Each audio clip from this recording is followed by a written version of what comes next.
listening to the Zero Hour. Rest your eyes.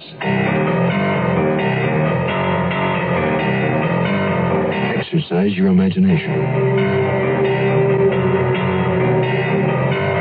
Today, Glenn Hall Taylor's story of a small-town lawman with a big-time mind. Smokescreen. Starring Rosamund. In the Mutual Broadcasting System presentation of The Zero Hour. Brought to you by the Ford Motor Company and Lazy Boy Recliners. This is The Zero Hour on Mutual Radio.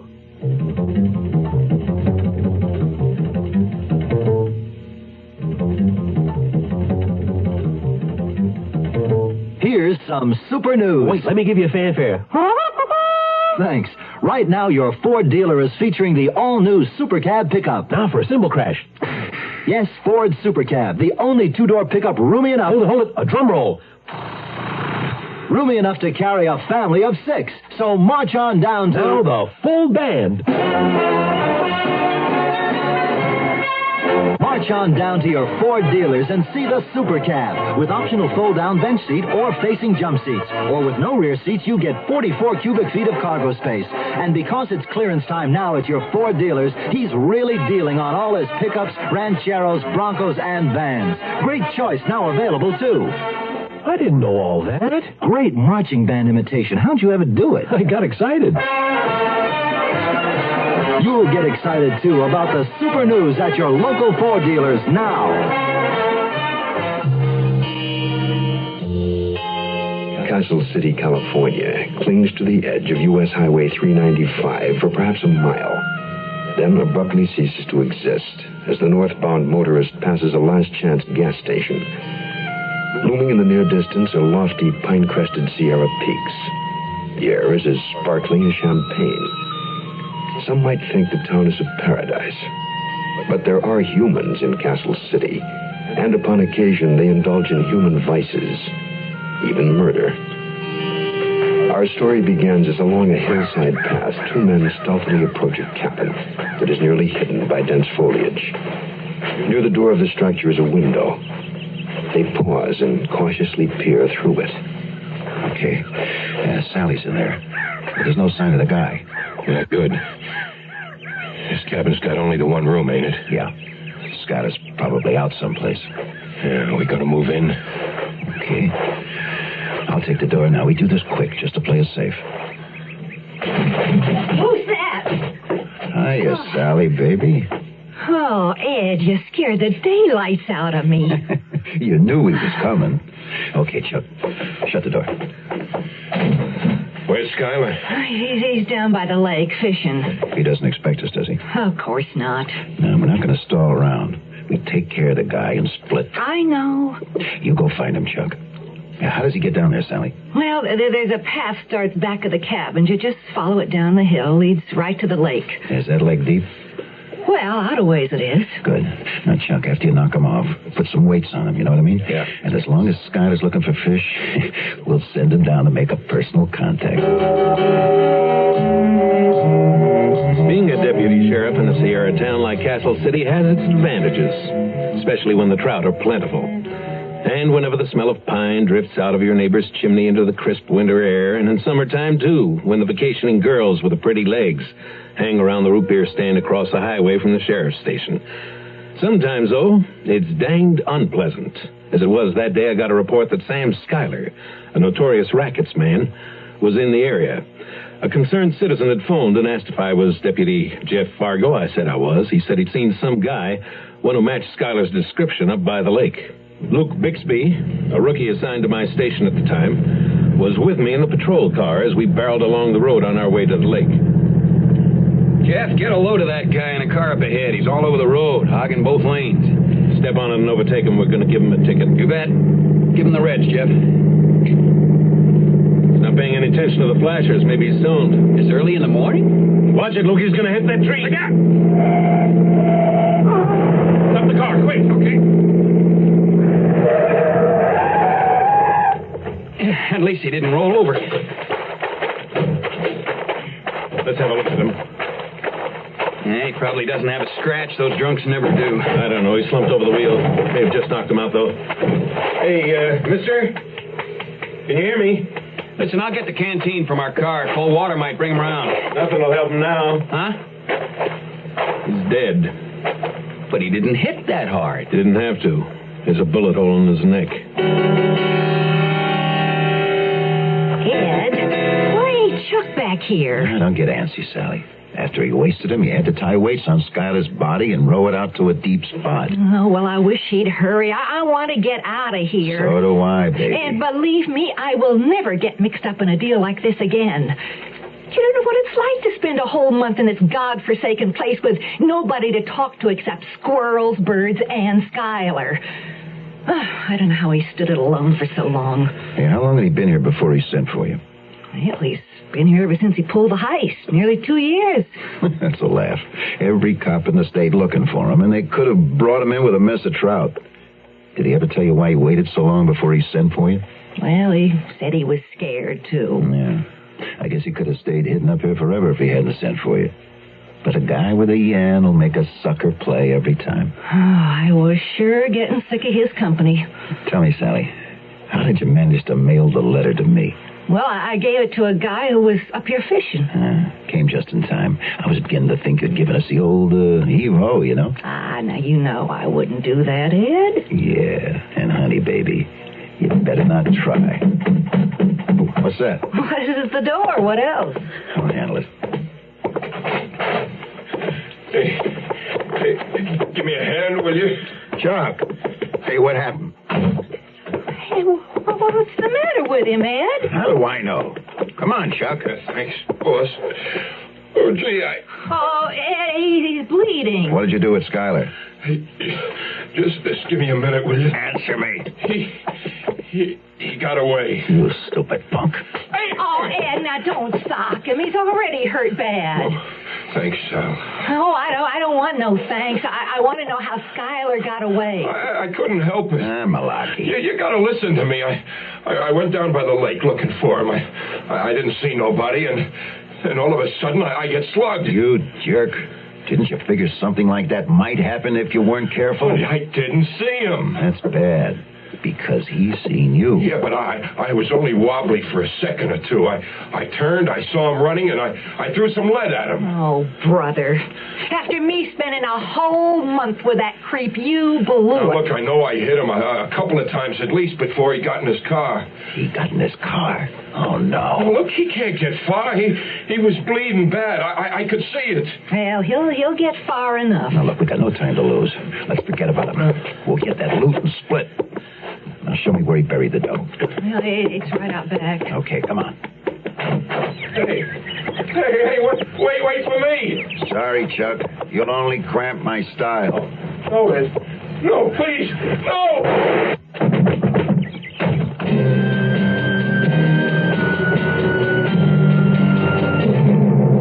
May I help you, sir? The optimism of youth. However, I heard there was a Ford dealer's late show going on here. Yes, sir.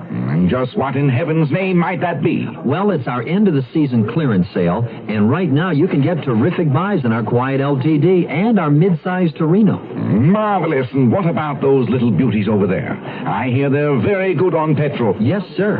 And if you're economy-minded, you'll like the low clearance prices on our basic Pinto, Compact Maverick, and Sporty Mustang, too. But how about that smashing automobile? Could I get a lower price on that one? Yes, even our magnificent Thunderbird is going at a low $74 clearance sale price. You mean all these wonderful automobiles are selling at a low clearance price? Yes, sir.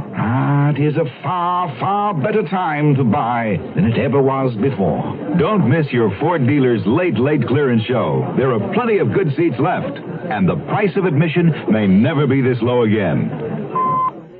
Today we're going to make apple sauce. Okay, keep your head back, Deidre. Don't depend on Deidre. You pin them this way with the pins going out, okay? Let's play some C's together and hear how they sound. Are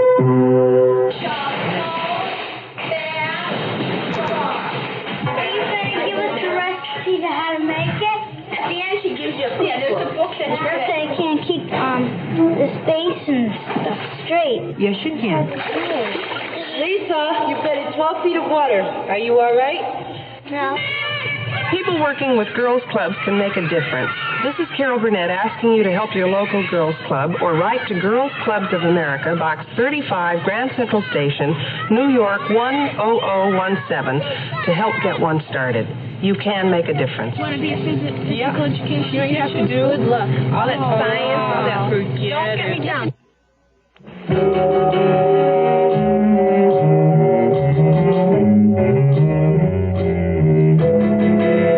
The accident victim, discovered he was Sam Schuyler. I asked some questions around town and showed the wanted flyer with his picture on it. People like service station owners and the guy who runs the general store. No luck. Schuyler had been real cautious. Finally, though, Buck, the man who rents the pack horses, said he'd seen him enter the driveway of a cabin near the lake a couple of times and told us where it was. We didn't get a fix right away on the car he'd been driving. It had out-of-state license plates. Anyway, Luke and I got in the patrol car and took a run up to the lake. As we swung around a bend at one end, he suddenly spotted a cabin almost hidden by trees. Hey, look, Jeff, up there to the left on the side of the hill. You can barely see the cabin, but that weather vane on the roof's like the one Buck described to us. I'll bet that's Schuyler's hideout.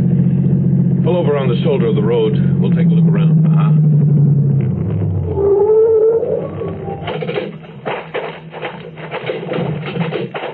Hold it. That looks like a path there. He wasn't taking any chance on any visitors to the lake spotting it, was he? He's got the entrance covered with these bushes. Let's see where it leads.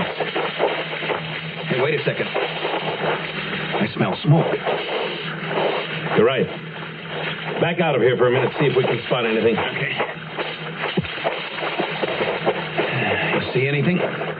Yeah, look, up there. Wow, it seems to be all around the cabin. Now, you wait here. I'll go to the Jeep and call it in. Yeah, tell him to step on it. It's real bad.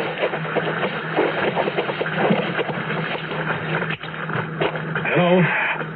Jeff Fargo calling Sheriff's Station. Do you read me? Over.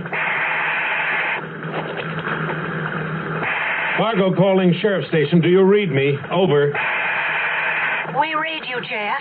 Go ahead, over. Call the ranger station on the double, Ginny. There's a fire building up fast at the north end of the lake. Hurry. You got it? Over. Got it. Sheriff Station out. Man, look at that smoke. I am looking at it. That's too black for just brush alone. Yeah, I got a hunch somebody used kerosene or something to get started. Just what I was thinking. Come on, hop in. Let's move the car up a few hundred feet so they can get the equipment in here.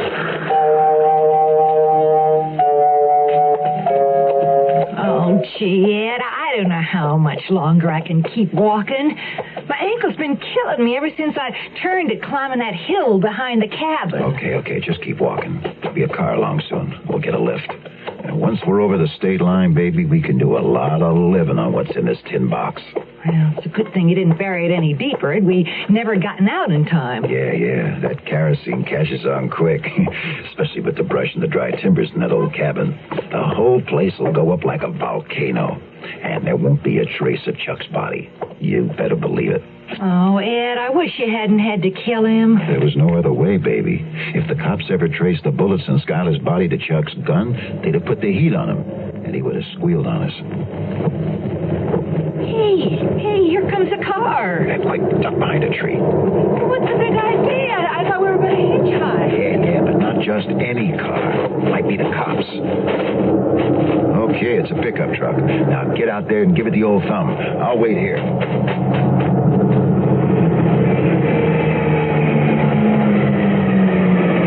Hey, mister. Yeah, what is it, lady? I need a lift. For sure now, hop in. No, you hop out. What? This gun is loaded and I don't kid around. Hey, now wait a minute. Get out of the truck. Well, now look, mister, I don't... Oh, gee, Ed, he was getting out. Not fast enough. Here, Sally, hold the tin box. I'll get this pal out of here. Now, get on the other side. I'll drive.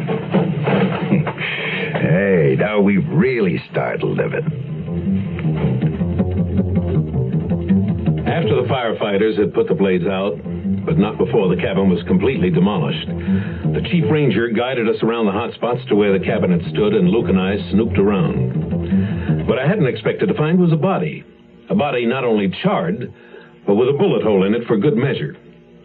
At headquarters, there was a message informing us that the license plates on the car in which Schuyler had met his death had been stolen. I went over the car again, inside and out. I took down the engine number, even though I didn't want to hold up our investigation to wait, maybe for days, while the car was being identified. Luke, meanwhile, had been busy and had found some scraps of paper on the floor of the car. When they were pieced together, they gave us an address on California Street and an apartment number. But, Jeff, there's a California street in half the towns in the state, or even the whole country. I know. And besides, with the wrong license plates and no registration certificate, you don't even know where the car's from. After going over that car again, I'm almost positive I know where it's from, and I have a big fat hunch that's where we'll find our killer. Luke? Yeah? You and I are going to San Francisco. Before you invest in a color TV, listen to what these experts say about solid state versus tube type sets. Terry Evans, TV Chief Engineer, San Diego. Color quality on a 100% solid state set will remain stable for much longer than it would on a tube set. John Silva, KTLA TV. I would buy a solid-state television set over a tube set anytime. In a nationwide survey, 95% of the TV chief engineers polled said they'd prefer to buy solid-state for their next color TV. And it's no accident that more than twice as many of these experts own RCA as any other color TV. Lynn Rogers, WXIA TV. If I was going to recommend a TV to a friend, I would recommend the RCA XL100. For color, for reliability, consider the new RCAs. Every one is an RCA XL100. 100% solid state. Don't settle for less. American Lung Association, emphysema spot. Take one. Hold it before we start recording. Let me get a cigarette, huh?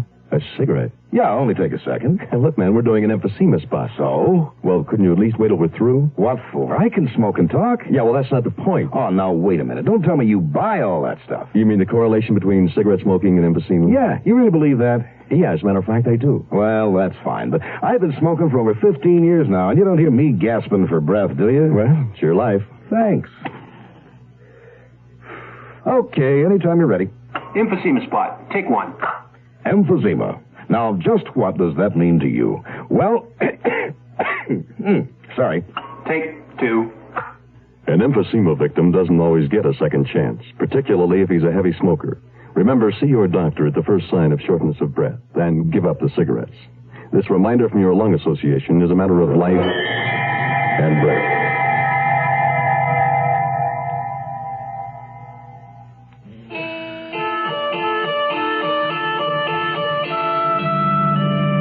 You watching the numbers on the apartment building? Yeah, I figure it's in the next block. You were right. There's a building right up ahead. Lucky parking space in front of the entrance. Good. You all set? Raring to go. Okay, let's do it. Now, let's see. Where's the apartment with the number that was on that piece of paper? There it is, 106. What's the name above the doorbell? Hanford, Sally Hanford. That rings a bell. Yeah? Yeah, name was linked with Schuyler's for a while. Later, as I recall, she dumped him for an Ed somebody, also in the rackets. You got a pass key that'll fit the front door of this joint? Yeah, there's got to be one in this bunch. Yeah, here, let me try this one. Yeah, got it. Okay. Quiet now. 106 will be here on the first floor. It's 2, 4, here we are, 106. Hold it a second. Put your ear to the door. Gee, Ed, I'm sure glad we're back here. Me too. It's been a long day. I'm hungry. Well, we'll eat in a little while. Are you sure you don't have enough in the freezer to fix something here? Oh, are you kidding? I've been away from here for a month, remember? A month? She was probably up at the lake with Schuyler. Yeah, it would time out there. Besides, I don't feel like cooking. Okay, baby. As soon as I figure where to stash these greenbacks, I'll take you out to dinner. How much is in the box, Ed? Well, since we dug it up, I haven't had a chance to really count it. But a quick flip through of the bundles of bills tells me it could be close to 20 grand. Did you hear that? Well, honey, Not only got them cornered, but we've got the evidence as well. Everything nice and neat. Okay, have your gun ready. Let's not fool these characters. Keep the door in. Freeze! Get him up, you two. Hey, what is this? It's the end of the line. Keep those hands up. All right, frisk him, Luke. Pleasure's all mine. Look what I found. Seems to me it's just what we were looking for. 38. Luke, I think we've hit the jackpot. 38 caliber slugs were taken from both bodies. Read them their rights. Yeah, you don't have to go through all that hocus pocus. I know my rights by now. You should. There's one thing I don't know. How did you trace us here? I decided the address on that scrap of paper I found in Schuyler's wrecked car, your address here on California Street, Miss Hanford, just might tie in with his murder. But his car had out-of-state stolen license plates, and there was no city mention on the scrap of paper, so I had to do some real figuring while I was waiting for a make on your car. Hands behind you, mister. All right, you too, miss. Hey, how did you figure San Francisco from a car with phony plates if you didn't get a make on it? By pushing some buttons. You mean you did it by computer? Nope. By radio. Radio? A push-button radio in Schuyler's car. Each button brought in a San Francisco radio station. Oh, lousy luck. Lousy? Sort of depends on whose luck it is, doesn't it? I thought my luck was pretty good. Come on, Luke. Let's take these losers down to headquarters.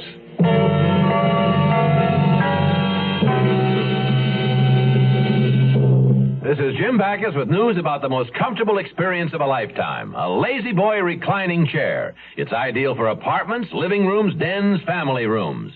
Lazy Boy is as beautiful as it is comfortable. Available in any style you can imagine and in hundreds of decorator fabrics and vinyls.